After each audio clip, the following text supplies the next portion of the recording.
tell you this, and I'll bring this up, which was, okay, so the fight that we had a couple days ago hits the news, all this stuff. Yes. So I've noticed that most schools, the way they counter it is to delete it. Right. Go after the people that made the content, all this stuff. But then when you go searching, your search East Lee County, and it's hard for them to delete content because, number one, they're not YouTube users, Right. and they don't have pull on YouTube. Right. Only YouTube users, like YouTube makers, Right. have pull. Like if you're like Casey Neistat, Yeah. or if you're like the Green Brothers, and they contact YouTube, that video will get pulled down in 5 seconds. Some school in the middle of nowhere, nobody cares about. Nobody really cares. Okay, so they got them recording, so we have a policy to do that. I think the problem is we don't flood the market with our stuff. Almost like I want to say like what McDonald's does. It's like people write articles about them how bad they are all day, but they are out there with 80% of their stuff. Right. And I brought that up with different administrators at different times in the past about controlling our digital footprint, right? And not being afraid of the different social media platforms, getting out there and showing everybody there's actually a lot of great stuff that happens here.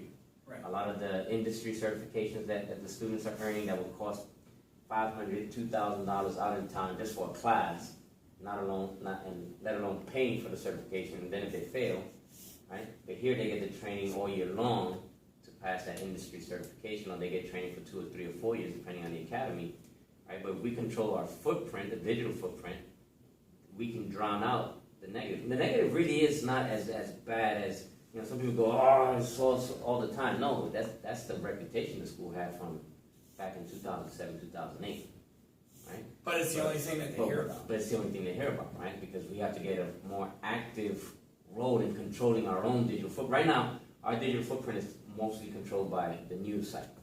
And the news is not going to really report the positive stuff because, it doesn't generate viewers. Well, I mean, look at this. The only time they came out here was for a fight. Right. I said there was and it was just I'm not saying fights aren't, doesn't matter the scale of the fight, but again, it was 2 people. Right. Just having a fight. I mean, it's pretty common throughout schools to have a 2-person fight. It's nothing big, it's just 2 girls having a yelling match at each other. But I was like, that triggered that, and then all of a sudden the media sees that, and not the media, but the public sees that, and it was just they're controlling what everybody else sees. Right. And we're just kind of going along for the ride. It's kind of like a boat that's dead in the water. The engine dies. You're at the mercy of the tide. Right now, we're kind of at the mercy of the tide of the media cycle. But if we get more active in controlling our digital footprint, controlling what's on YouTube, controlling what's on Facebook, controlling what's Snapchat and Instagram, and even Musicality and things like that, it won't shed such a negative light when a small little minuscule thing like a one-on-one fight happens. Now, not that that's not important. That's important because it's disrupting class. But when we really look at some of the other problems, No, I get you. Now, when you're talking about controlling, I just want a clarification that you don't mean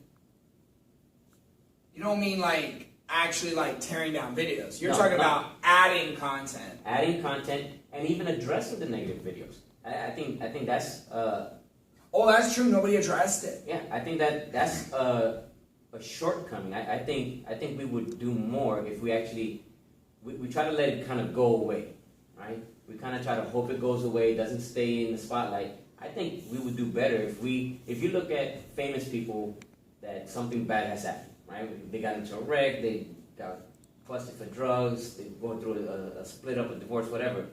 The ones that always try to avoid the paparazzi and the spotlight end up staying in that spotlight longer. The ones that address it right away, right up front, usually it's news and then it's gone. It doesn't stay in the news cycle. You're right. Because if we address that fight right away, and then we don't try to tear it down, because that actually pulls more attention, more negative attention. And you're right, because that's brought up in classrooms. Every student comes up, asks about it, and they ask teachers about their opinions about it. They ask students what happened, all this stuff. But it's almost like getting ahead of the story. Right. Yes. And what happens is when it came out, as teachers we're kind of constrained about talking to the media, stuff like that. But nothing says that we can't talk to our focus, like if yes, it's on YouTube, stuff like that, and you can express there's a negative stuff on this. Unfortunately, you know, this happened and all this other stuff, but we have these great programs out here and all this other stuff that go on. And I want to make sure that you watch the other stuff that we have that's also going on here and stuff like that. And you know, for these students, yes, they're going to suffer the consequences and stuff like that. Right. But there was none of that. I didn't realize that there was. And if you think about it, what does usually go out, and because not to say that we don't address it completely, right? But a parent link message goes out and it addresses it to the parents and stuff like that. So the parents do get the information, right? But if that same parent link message was now put in video format, because people consume more video than they do a voice message or a text message that comes to the phone. People are consuming more video. Okay, so if the same message that's being distributed on parenting were put on a short, real quick video, and you put it on the school's YouTube channel, we're controlling the message. We're controlling our digital footprint. We're controlling, and we're not trying to tear the other video down, but we're addressing it, you know, immediately, as quickly as possible, while it's still fresh, and then this way we counter the message with the real message, what the positive message is. What the positive message is. What were the results? And I mean, we could point out, we're going to point out the 800-pound gorilla in the room. Why did a news agency show up to a school for one single fight? Right.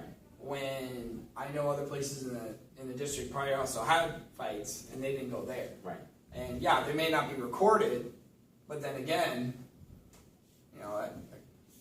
And then the title, right? The title is clickbait. So I'm not going to call out the specific news channel, but news channels, you know, stop with the clickbait. The title made it sound like the teacher was involved in the fight, right? So the way they I'm not going to read the exact title, but the way they worded it made it sound like the teacher was involved in the actual fight itself. So of course people are going to click because they want to see, oh, is this teacher fighting a student? No, but then when you get into the article, no, the teacher was actually really actively trying to keep the girls separated, keep, you know, kind of de-escalate and asking them proactively and politely actually to, you know, stop and settle down. Another student actually tried to help keep the girls apart until he got hit in the head with, you know, what looked like a pretty heavy book bag. Right. Right, now he's got to worry about himself and protecting himself. Right, but so those were the positives there, right?